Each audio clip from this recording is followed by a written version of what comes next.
Hi, everyone. We're going to let everybody put on their audio and join in. Maybe 30 more seconds if wait till everybody joins.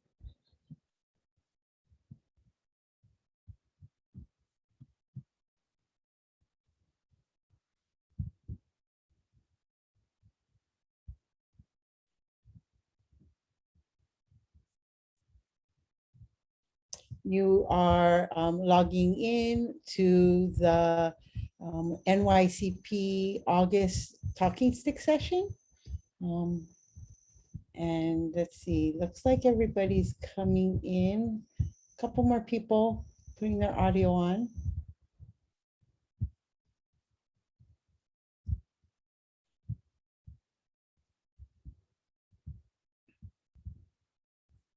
Okay.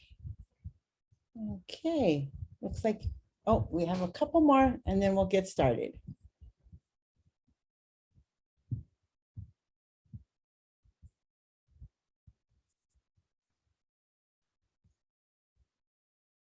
Awesome. Okay, well, welcome again, everyone, to the demo NYCP August monthly Talking Stick session. We're going to go ahead and get started with, of course, our disclaimer. This presentation was produced under U.S. Department of Education contract number GS00F115CA with Synergy Enterprises, Inc. The views expressed herein do not necessarily represent the positions or policies of the U.S. Department of Education. No official endorsement by the U.S. Department of Education of any product, commodity, service, or enterprise mentioned herein is intended or should be inferred. Okay, now that we've got disclaimed, let's go ahead and look at what we're discussing today. Hello, moving on. Okay, there we go. So for today, we're going to be looking at having a discussion about back to school. 'Tis the season for back to school. And so we just sort of want to have you folks talk and share about both, what challenges you're anticipating or maybe going through, and also some of the great, exciting work, things that you have coming up. The other thing we want to talk about a little bit is about data sharing agreements. Again, not just in this Talking Stick session, but in Talking Stick sessions, across OIE, there have been different conversations that have come up regarding data sharing agreements from grantees. And so we're going to talk a little bit about that and then go over upcoming events. So that's what is happening today. We're joined today by Donna Bussell, your NYCP Program Officer. Hey, Donna. Hi, everybody. Nice to be here. Nice to see you all. One thing that I did want to say before we got started is that if you haven't had a one-on-one meeting with me, just email me, let me know, and we'll get that set up. Awesome. Great. So don't forget to do that. So let's move on into the agenda. Oh, before we do that, I'm Oleni. Sorry, I'm the facilitator. And then my partner in crime, Tracy, will be also facilitating the ending part of this session. So back to school, normally back to school is a hustle and bustle for teachers, staff, operations, not to mention students and families. And I'm sure, with the world that we are now living in, it's an even more hustle and bustle. And so we wanted to take some time again for you folks to talk about and share both things that you're looking forward to, as well as challenges that you are either experiencing or maybe are anticipating coming up as the new school year starts. And so first, we'd like to take a poll to really get a sense of how your school year is starting, whether you are beginning the school year entirely virtual, maybe it's entirely in person, or even a hybrid. So a hybrid means maybe on some days the students are actually in school, and on other days they're on virtual. So if you could share, and we want to emphasize for now, because we know if anything, the pandemic has taught us is that things change. So you could just share how your year is starting. So it looks like quite a few are going hybrid. Interesting. Yeah, awesome. So it looks like if I look at the survey, about 56% of you are doing hybrid. And then the next one is entirely in person. And then very few of you are doing entirely virtual. So really interesting. Thank you again for submitting and participating in the poll. All right, let's move ahead.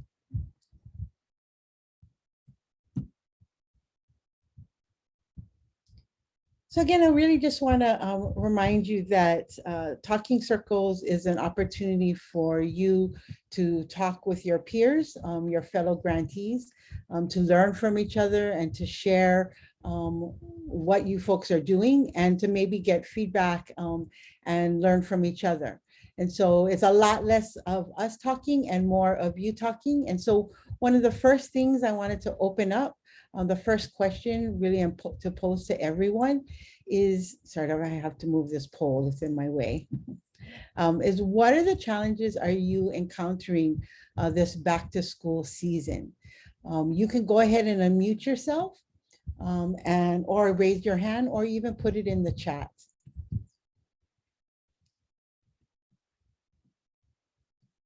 Anybody want to start out sharing?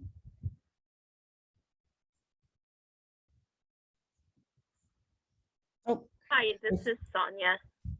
hi. Go ahead, Sonia. Hi.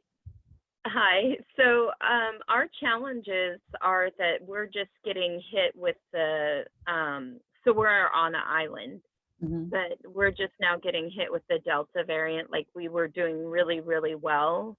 And now we have about 100 positive cases. And we have our population is about under 17,000. So that's like a lot of cases for a small population. And so that's why we're supposed to have meetings today on how to start school, but I can't even go because now I'm in isolation because I was directly contacted and I have, even though I've had the vaccine, I'm having symptoms. So yeah, so that is a huge problem that is a challenge that we're having right now. And then it's like sending kids, it doesn't matter if you're vaccinated, if you're sending kids with unvaccinated kids, because even the vaccinated kids are getting this variant. Yeah. Yeah. I think, definitely we are talking about the shifting sands, right? I mean, they just sort of always seem to be shifting under our feet and making you have to be more and more flexible. Yeah, that is definitely a challenge. Allison, I see your hand is raised. Go ahead. Hi, this is Allison from the Blue Lake Rancheria.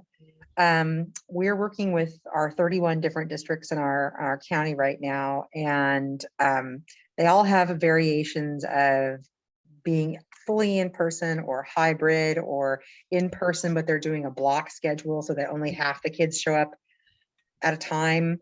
So the little weird options with each district choosing their own thing. Right. So what we've decided to do, because I only have one mobile makerspace teacher to implement our program is staying virtual the majority of it. And we're going to do some of our very small, we're gonna have small groups again of no more than 6 children in a classroom to do our cultural projects that we have set up again. So we had gone full bore into planning on being back in person for all of our stuff. And I was very excited about that. But now with the Delta variant, just like Sonia was saying, just yesterday we had 92 more cases and Monday was 100 and there was 82 on Friday. And we have Arcata where we're at is 15,000 people. I think I shared this with OIE before. We have a very small community and yesterday's positivity rate it's over 15%. So it's not looking real good. And, children under 17 can't be vaccinated. So, even though my staff is vaccinated, people can still get it.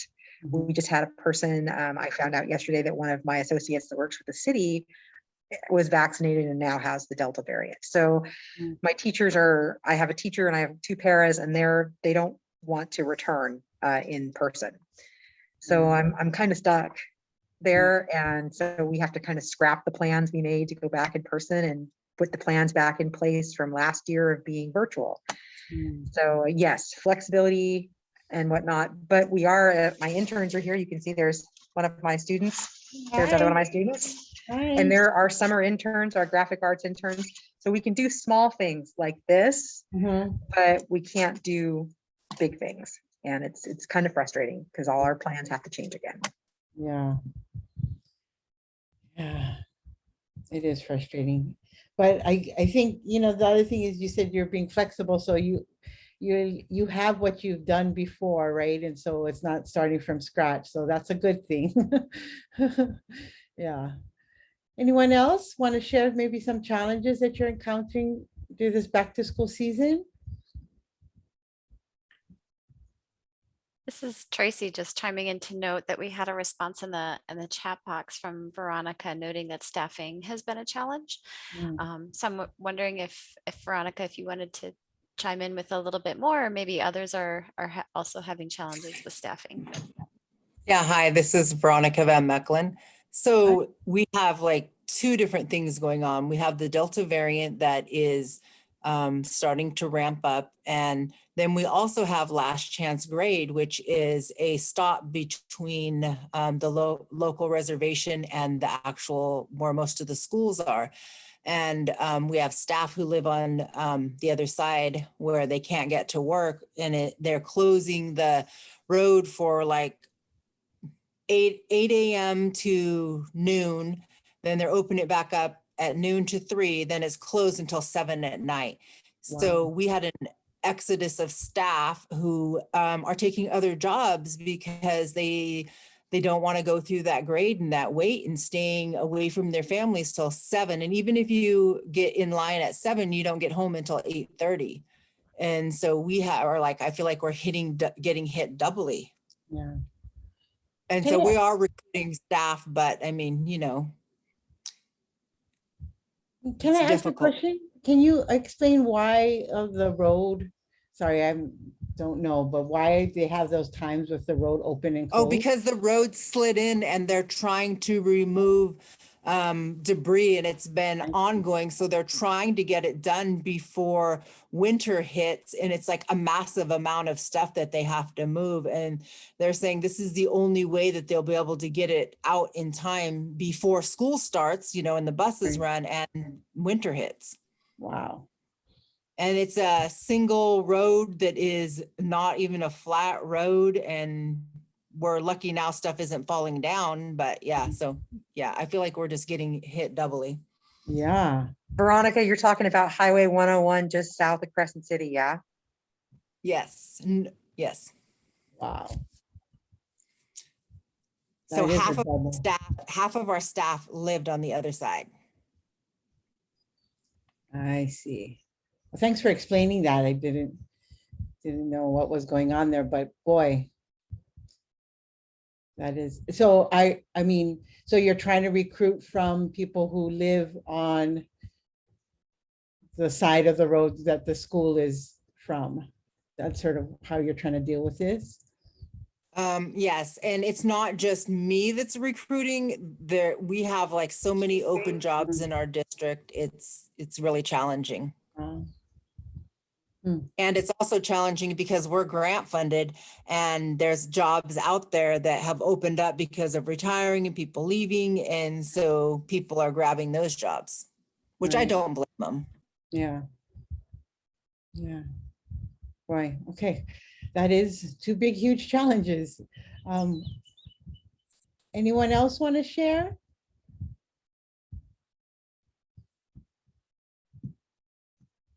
I'm trying to scroll, see if anybody raised their hand.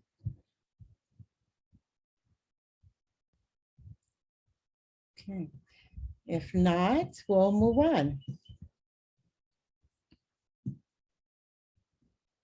So now that we've kind of covered what are the challenges, let's sort of look at, there's lots of things every year, whether it's pandemic or not, there's always great things to look forward to. So I'd love to hear, despite the challenges, what are some of the things you're looking forward to in this new school year?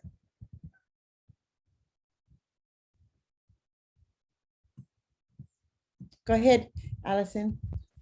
Well, we've just finished negotiations with the Wiat tribe and the California State Parks, Redwood Coast District.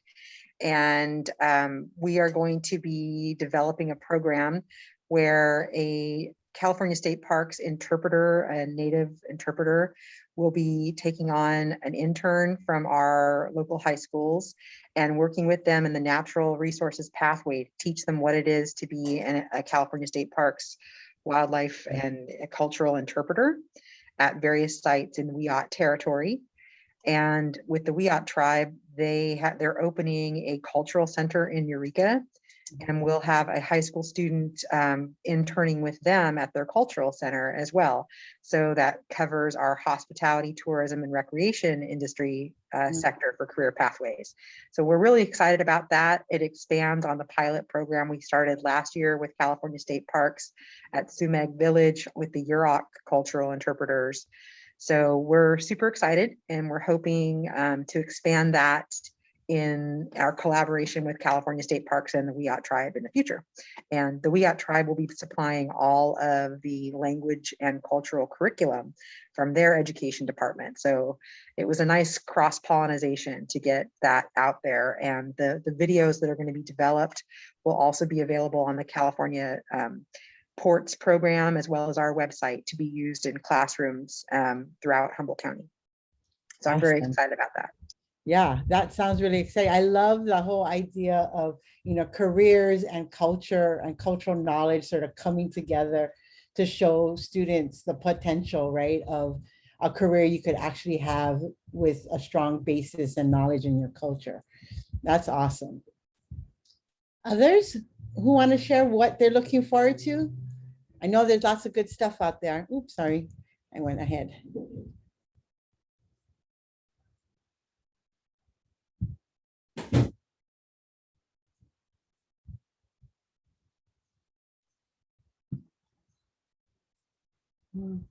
Anyone else?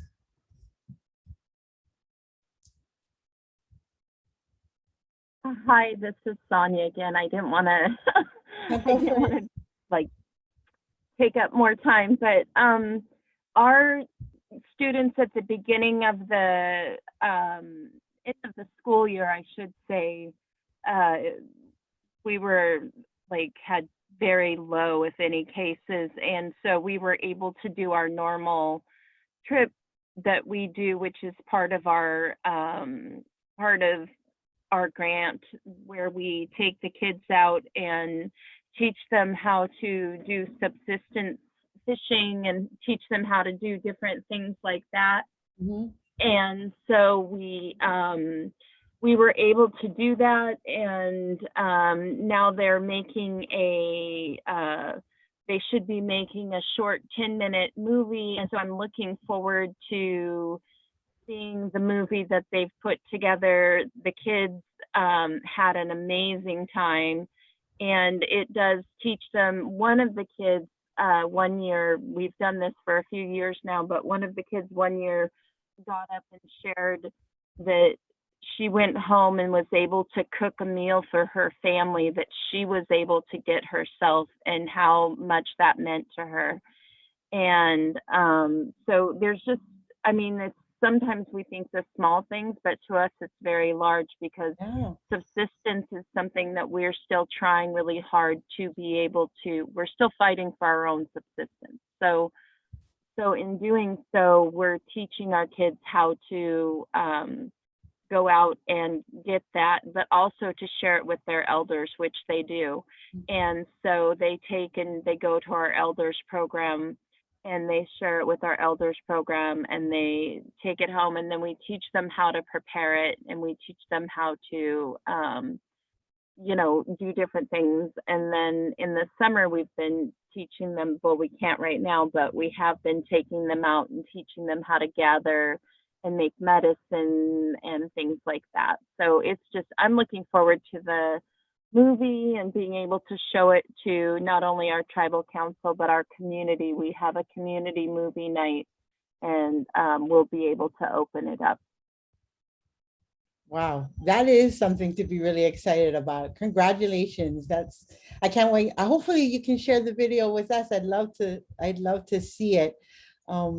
It just really, you're really talking about, Indigenous STEAM and STEM right there. It's very exciting, not to mention that intergenerational piece. So you have a lot of really great best practices going on there. Congratulations. Yeah, we're trying. And we can share the movies with you. I'm trying to get them up on whatever it's called. On your website or something. Yeah. Yeah. That's a get really it on good, them. yeah, that's a really good tool to share also when you are going and, sharing about your program, and, people actually get to see, if they can't come out and see the actual kids, using the video to show their learning is great for, funders and your community. So awesome job. Awesome. Okay, let's hear from someone we haven't heard from already. Thank you, Sonia and Allison, for sharing. Anybody else want to share what they're looking for that we haven't heard from? I guess I can go. Can you guys hear me? Yes. Oh, awesome. My name is Patricia Walker, and I'm with the Phoenix Indian Center. And one of the things that we are looking forward to this school year is getting back into the school systems to provide our mentoring programs for the Phoenix Union High School students. Okay. And so this past year, we weren't able to do that. Mhm. And with the school systems opening back up here in the Valley, we're hoping to get back into the school systems to work with our Native American youth one-on-one. Yeah, awesome. Thank you for sharing. I mean, sometimes it's just the thing about just getting to the kids, right? Can be really something. I mean, that's what everybody looks forward to. So I'm happy for you. Good, great. Anybody else want to share? I see a lot of people on here.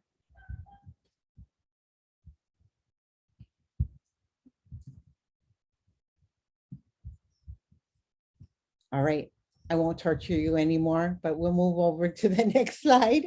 I might torture you a little bit later and might actually call on some people that we haven't heard from, but let's move on. So I guess this is really a question to you folks about how OIE can best support you during this back to school season. And so again, you can go ahead and come off of mute or even put it in the chat. But would really like to, both OIE as well as the OIETA team. Yeah, and this may influence talking stick sessions up in the future, or even some technical assistance opportunities, depending on how we can best support you.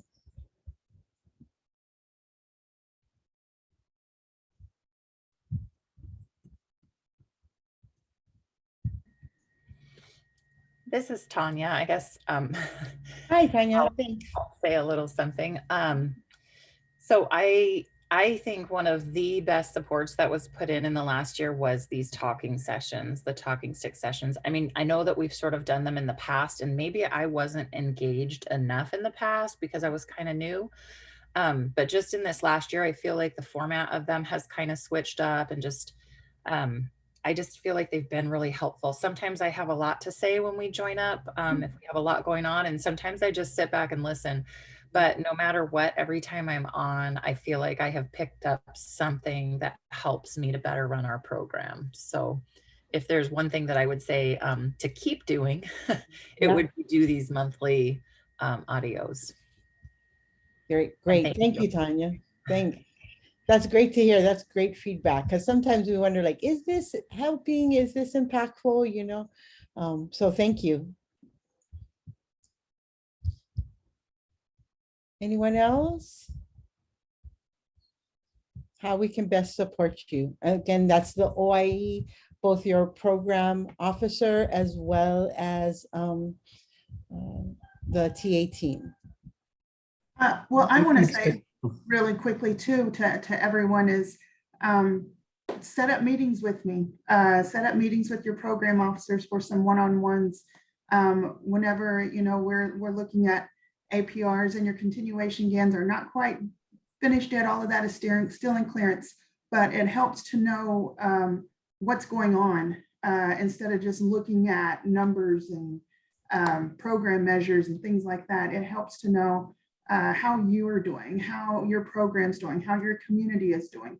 So those of you who set up meetings with me this summer, I appreciate it so much. And I think we learn a lot from those meetings and learn how to help one another out. Awesome. Awesome. So I see, Allison, it looks like there's a conversation going on in the chat. Allison saying, hearing about what others are doing helps me the most because it gives me ideas.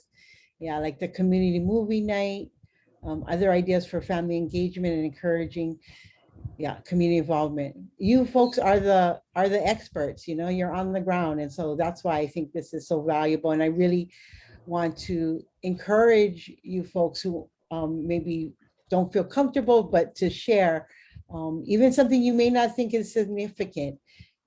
It might be somebody else is dealing with it and you actually have the answer to their question or to their challenge. And so please share. Hello. Hi, Dustin.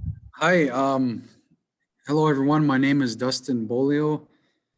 I am fresh, new. This is my first time. I'm kind of taking over on this grant. Mm-hmm. And everything, this whole thing is new. I've been working with this grant the entire time, but it's the leadership part is a new spot. It's kind of working to that. It's not fully there yet, but I was told to jump in on this talking session and just to hear just what little bit I've heard in the last 10, 15 minutes is helpful. And I was feeling, should I unmute? Should I turn my video on? You know what I mean? But I do have a lot to say because there's a lot of good things happening despite COVID. Mm-hmm. It's really taken a toll. We've taken, it's pretty much halted because we've had like an after school program with kids and they weren't able to come and our school duties turned into just go to our one class and leave the building. And, it was really a challenge, but since vaccines have happened, we've been encouraging that here. Trying to get everybody, as safe as possible. But I wanted to share at some time, if you get a chance, check out a YouTube video. Cool. That we just did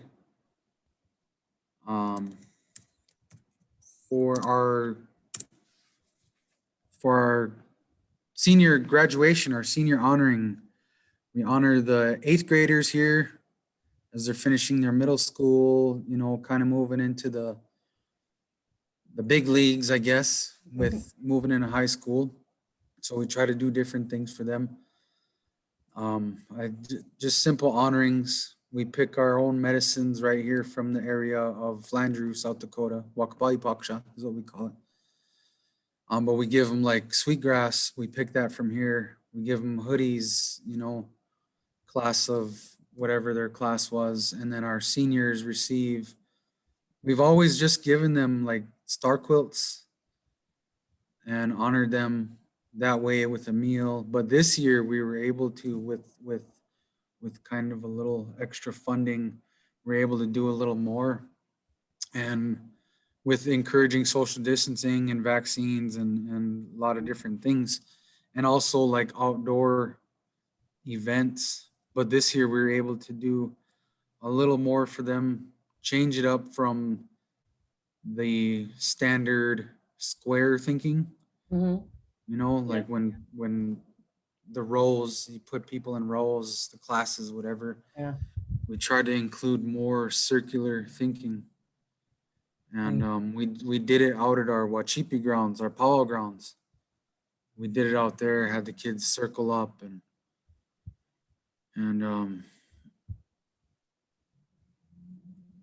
able to involve kind of the community.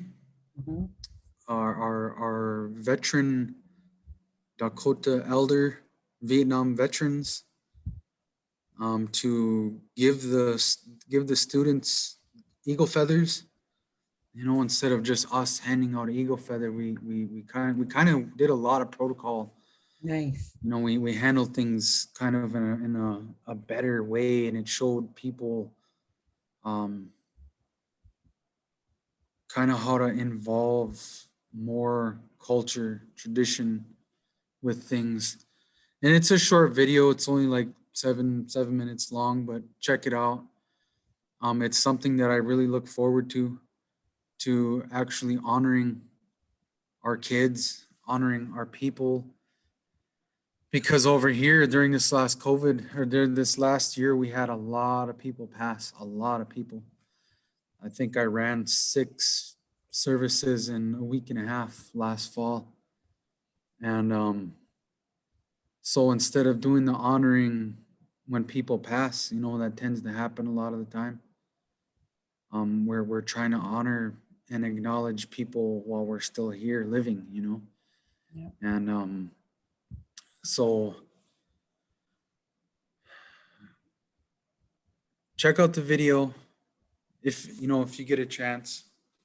Mhm. And I'm here to listen to you guys talk and what you have to say, and whoever's there to help us, because like I said, this is new. This is a whole new thing to me, and I want to finish out strong, because the state of South Dakota here made changes in school curriculum, and they're kind of trying to erase us from whatever little bit we are in the system, in the school books, and all that. So for us to get back into the school is like a personal, I'm just going to be honest, it's the modern day battle. And it's they're trying to take us out of the history. Yeah. And so for me to get back into the school is I really want to get in there and help our kids as much as we can, the staff, whoever, to educate, not as the angry Indian, or but as honest and truthful as we can be, because I felt, I read that little article the other day, and I felt personally attacked, because that's what I do, is teach what Dakota language I know, and what little bit of culture or protocols or laws or whatever those are, and to just look me in the face and smile and say, hey, we don't need your information, or we're not going to teach you anything. So I'm really looking forward to a challenging year. It's going to be tough, but I'm ready. So thank you for listening, you guys.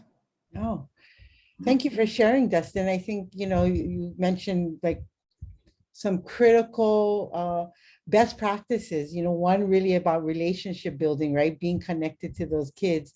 And the other thing is, those rites of passage are so important, and celebrating and giving students and kids a sense of community, and the connectedness is so crucial, particularly during this time when we're connected like this, So great work. And I thank you for sharing.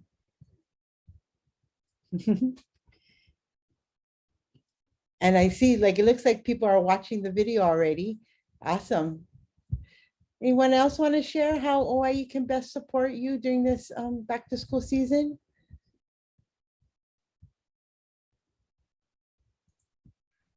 I just had more of a question. You've probably been doing this for a while, so I was just curious, and what kinds of things do you help with?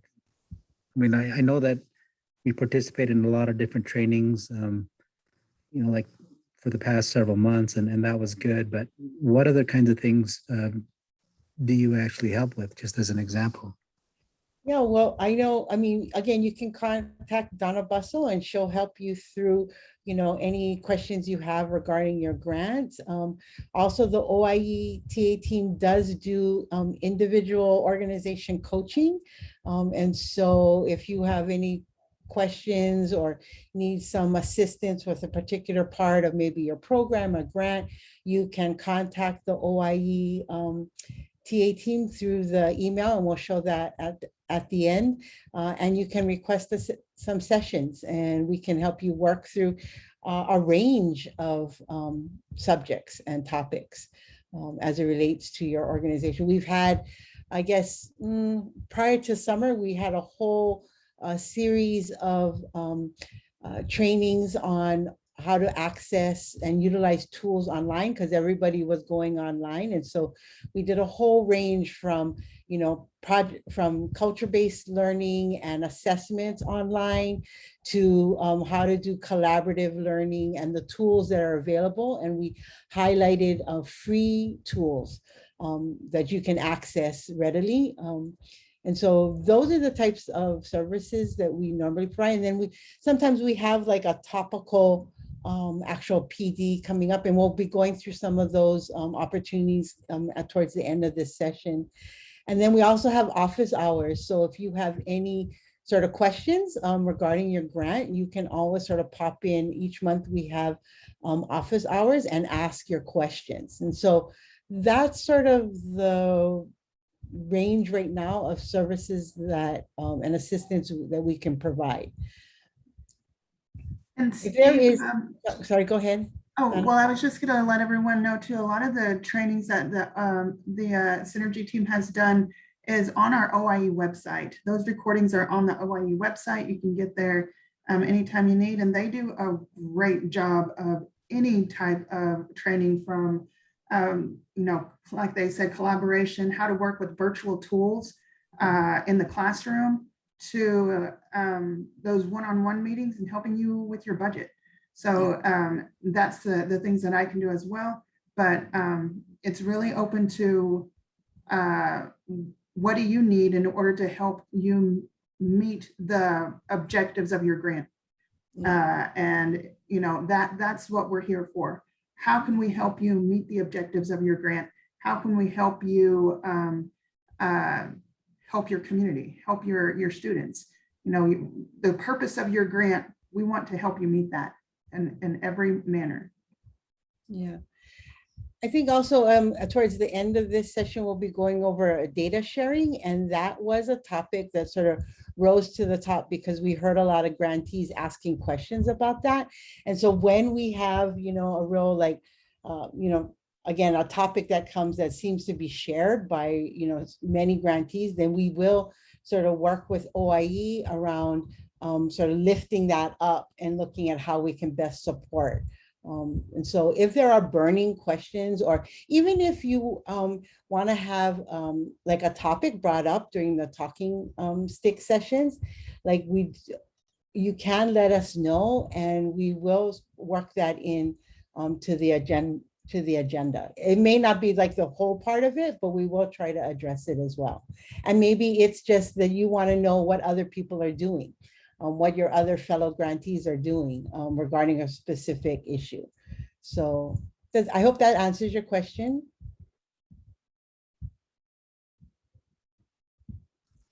It does. Thank you. Appreciate it. Sure. Mm-hmm. Okay, so are there any other ways people who want to share maybe what you need support in and how OIE can best support you? I'm just scrolling through to see if any hands are raised.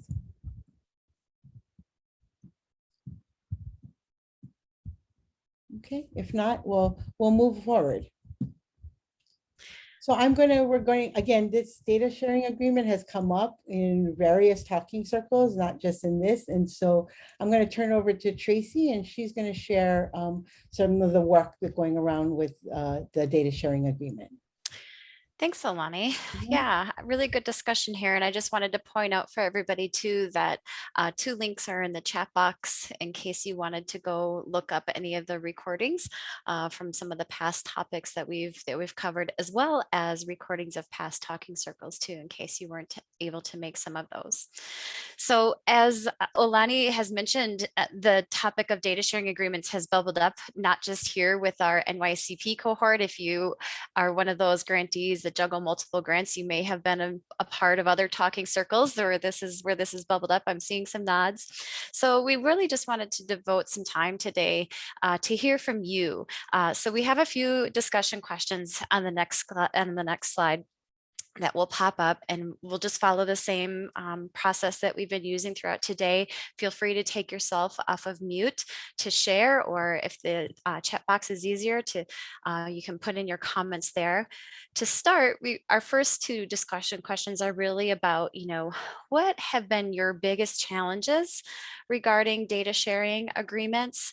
And if you have a data sharing agreement in place, where have you been successful? Or maybe if you're starting the process and you've had some mini successes along the way, if you could share with us what's been working for you. So let's open up the lines here. Feel free to chime in. I just want to maybe just put in a little bit note. The reason why we're asking these questions is because we're going to take your responses and we're going to actually be working on, maybe a model data sharing agreement and what the elements should be. And so this is your opportunity to give us some insight and input so that we can tailor it to meet your needs. Thank you. Mm-hmm.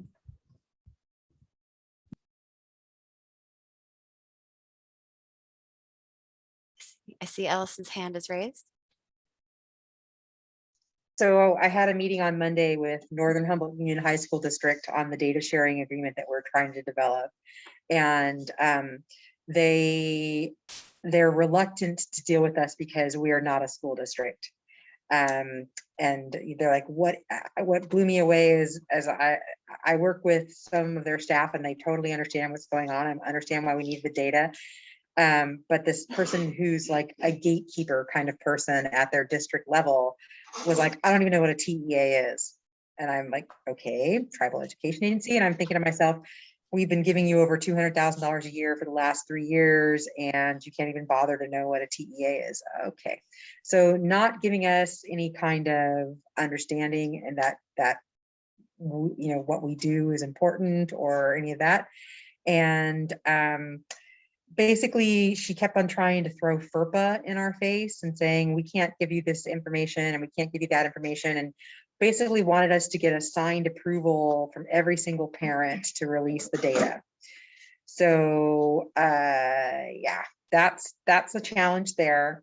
And I had expressed to her that it's okay, I don't need individual student data down to the student level for all of the programs that we run, but particularly for our student internship programs where we have a smaller group of students. I really want to track their attendance and the improvement of their grades and things like that. And she's like, well, maybe we'll do a different agreement. So she doesn't know what agreement we should have, and doesn't see us as a official agency of any kind, or that we have any status or, and the hardest part is I went to the Humboldt County Office of Education and I got their lawyers to draft this data sharing agreement. And Northern Humboldt Union High School District uses Humboldt County Office of Education's lawyers. So their own lawyers drafted this, and their clerk or whoever she is, the gatekeeper lady at their office, was like, oh, well, we're going to have to review this and we're going to have to review that. I'm like, it came from your lawyers. So I'm a little frustrated because it's been months. And I mean, we started this with our STEP grant in 2019. And when we got the STEP grant for the TEA development to establish our TEA, we started the discussions on data sharing agreement at that time. And so here it is. It's going to be 2 years this September, and I still don't have the data sharing agreements for all of our districts that we're working with in place. And I'm it's the same thing over and over again, as they don't recognize us as deserving of data. They don't trust that we will destroy the data or we will keep it locked and secured or whatever. And I just want to, I'm losing my patience. I'm trying not to be angry, but it's hard. I appreciate that sharing, Allison, and your persistence in this work. Does this resonate with anyone else out there? We've had kind of the same challenges as well. I mean, it's I don't know all the specific laws, but typically that seems to be cited, is that they're not able to do that as a school district. So we've kind of had some challenges with that as well.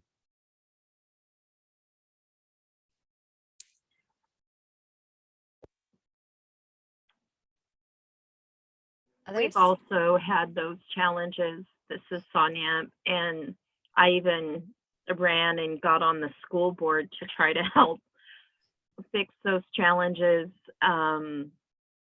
And they still did an opt-in letter rather than an opt-out letter to send home to the parents, which is, I preferred the opt-out letter because I know how hard it is to get people to send things back. So anyway, yeah, it's a tough road when you're trying to get information from the school district, but there are some things that I've found. I know if you're a tribe or if you're a BIE school, you have a lot more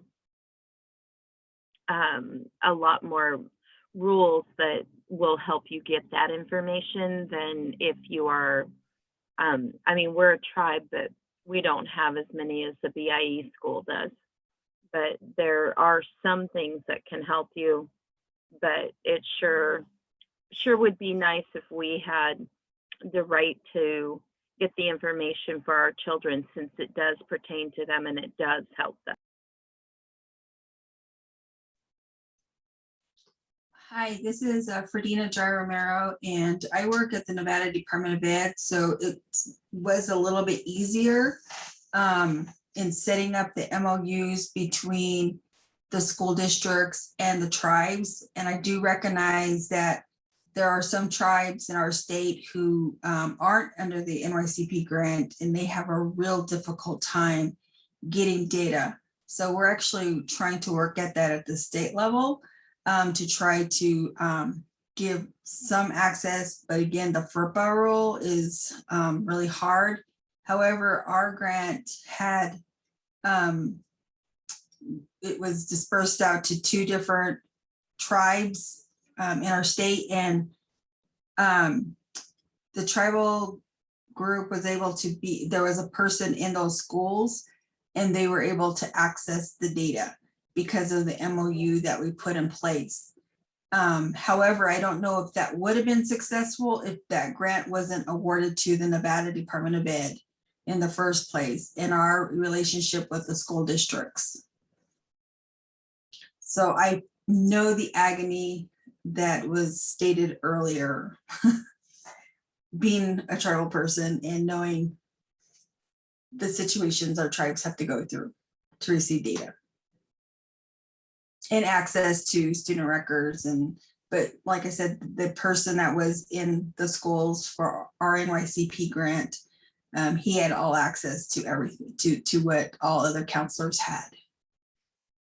But the number size was, more than, so you wouldn't be able to, and he was able to work with those students and their parents because he had access to that. So I don't know if that sounds like a success, but I see there were challenges too in making that happen. And then in our other school, we actually got smart and kind of put in specialists that were already Native women that were already in the school.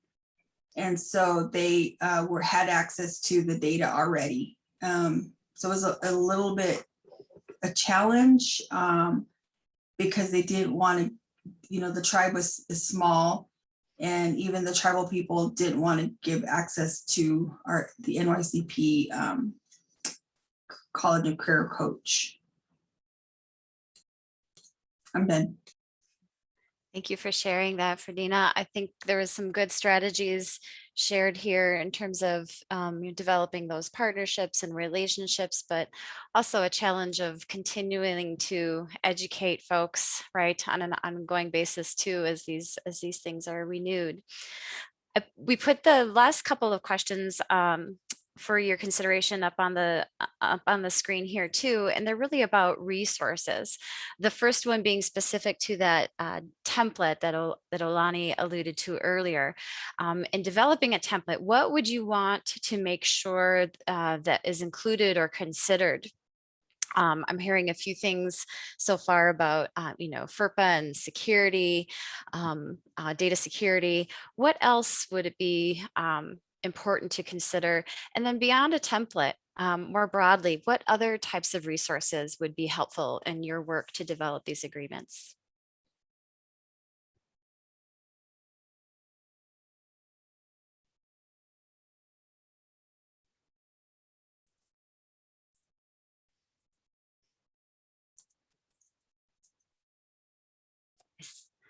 I see Allison has a suggestion, maybe a training, understanding FERPA and its nuances.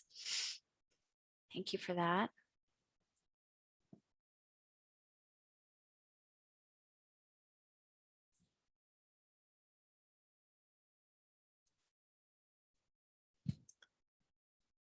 Veronica's right, specific timeframes for data delivery, something to consider including in there. Good suggestion.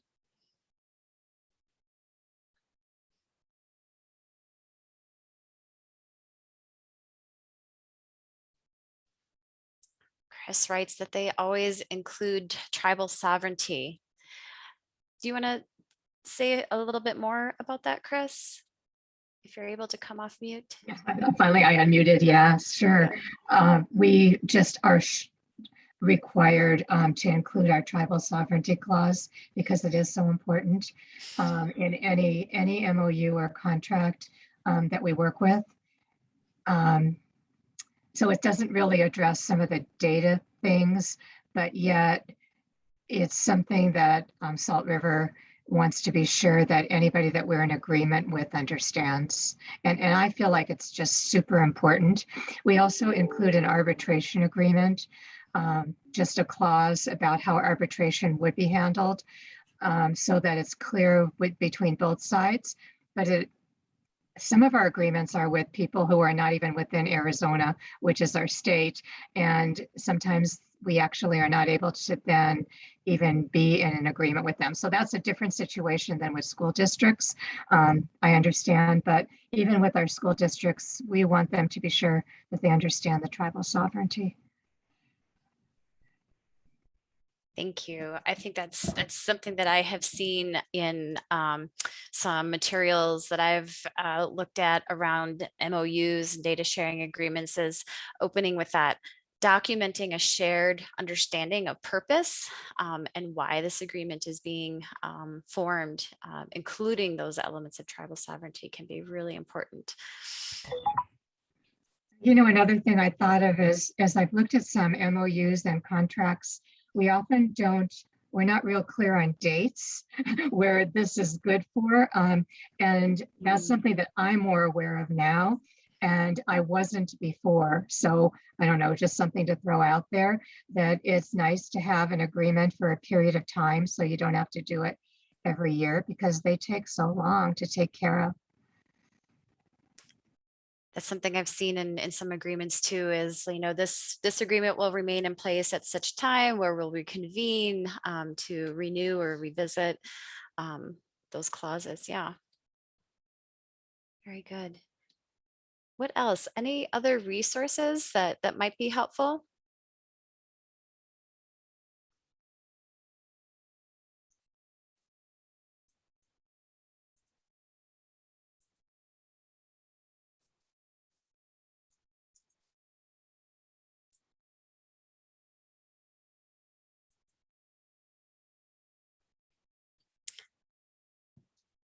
Okay.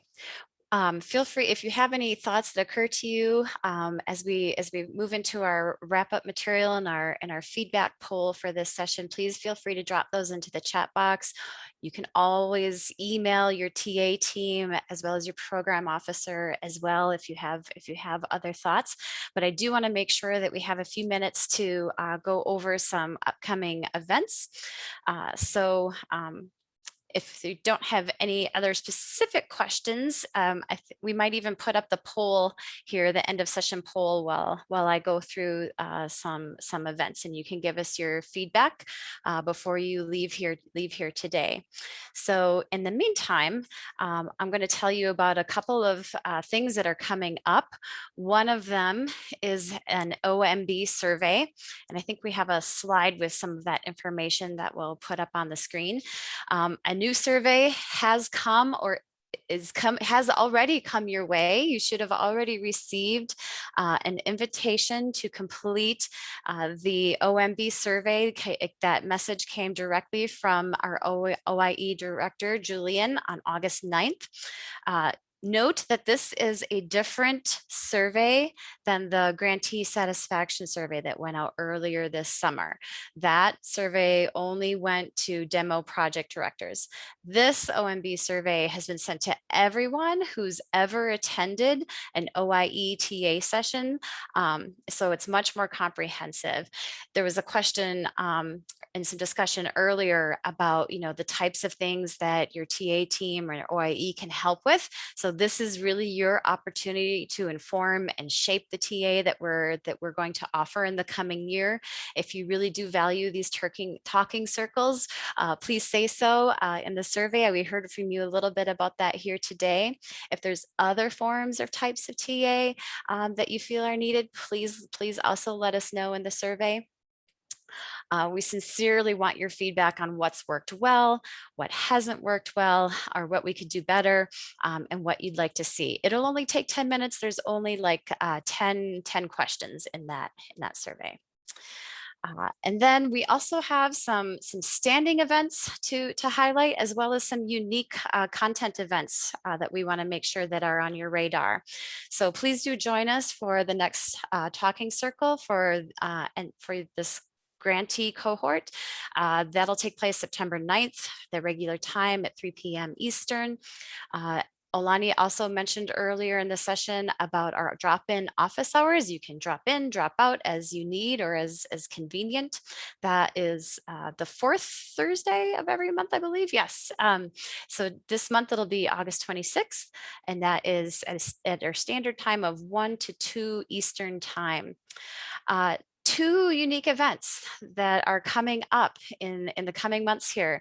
The first one is the topic is trauma and resilience in tribal communities. It's a 2-part series. So there'll be two 2-hour sessions taking place on September 14th and 16th, one from 1 p.m. Eastern to 3 p.m. Eastern. That's open to anyone and everyone who wants to join. So I know that's been a really important topic for many of you throughout this past few years and beyond.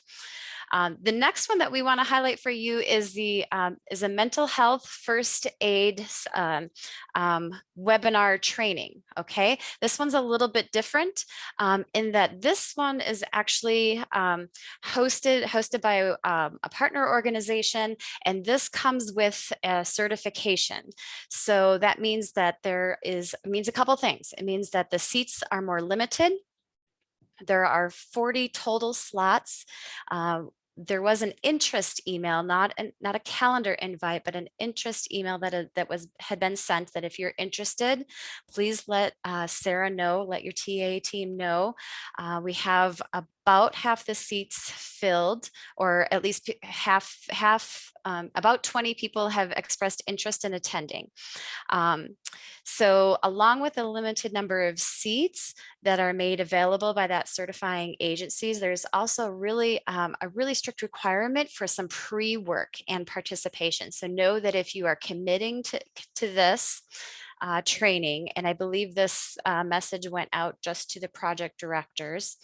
But know that there's some pre-training exercises that go along, and then really the expectation is that you'll be fully participating in one of those sessions that you choose to join. So it's a full day training, and there are breaks built in, but that must be completed in order to secure that that certification.